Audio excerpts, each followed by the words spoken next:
সকল শিক্ষার্থীবৃন্দকে শুভেচ্ছা ও অভিনন্দন। আমরা আজকে খাবার ও খাওয়া সম্পর্কিত ইংরেজি বাক্য সমূহ নিয়ে আলোচনা করব এবং চর্চা করব। পরবর্তীতে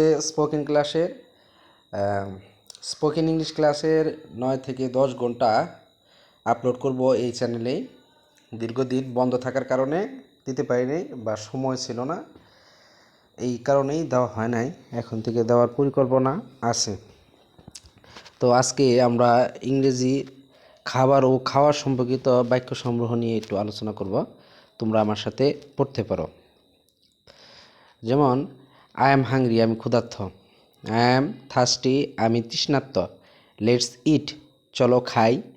আই ওয়ান্ট রাইস, আমি ভাত চাই। আই ওয়ান্ট ফিশ, আমি মাছ চাই। আই ওয়ান্ট চিকেন, আমি মুরগি চাই। আই ওয়ান্ট ভেজিটেবলস, আমি সবজি চাই। আই ওয়ান্ট ফ্রুট, আমি ফল চাই। আই ওয়ান্ট ব্রেড, আমি রুটি চাই। আই ওয়ান্ট মিল্ক, আমি দুধ চাই। আই ওয়ান্ট ওয়াটার, আমি পানি চাই। আই ওয়ান্ট জুস, আমি রস চাই। আই অ্যাম ইটিং, আমি খাচ্ছি। এই জায়গায় আইএনজি যোগ হয়েছে, এটা খেয়াল করবা। আই অ্যাম ড্রিঙ্কিং, আমি খাচ্ছি। তো তোমরা চ্যানেলটি অবশ্যই সাবস্ক্রাইব করে দিবে যাতে পরবর্তী ভিডিওগুলো সহজে পেতে পারো। পরবর্তী আসে I don't like this dish, আমি এই খাবারটি পছন্দ করি না। আই এম কুকিং, আমি রান্না করছি। আই এম সার্ভিং ফুড, আমি খাবার পরিবেশন করছি।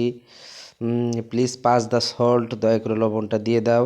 প্লিজ পাস দ্য সুগার, দয়া করে চিনি দিয়ে দাও। আই এম ফুল, আমি পেট ভরে খেয়েছি। আই এম স্টিল হাংরি, আমি এখনও ক্ষুধার্ত। ইট স্লোলি, ধীরে খাও। ড্রিঙ্ক ওয়াটার রেগুলারলি, নিয়মিত পানি খাও। ব্রেকফাস্ট ইম্পর্টেন্ট, নাস্তা গুরুত্বপূর্ণ। I enjoy eating with family, আমি পরিবারের সাথে খাওয়া উপভোগ করি। অবশ্যই চ্যানেলটি সাবস্ক্রাইব করে পরবর্তী ভিডিওর জন্য অপেক্ষা করো, অবশ্যই ভিডিও আপলোড করা হবে।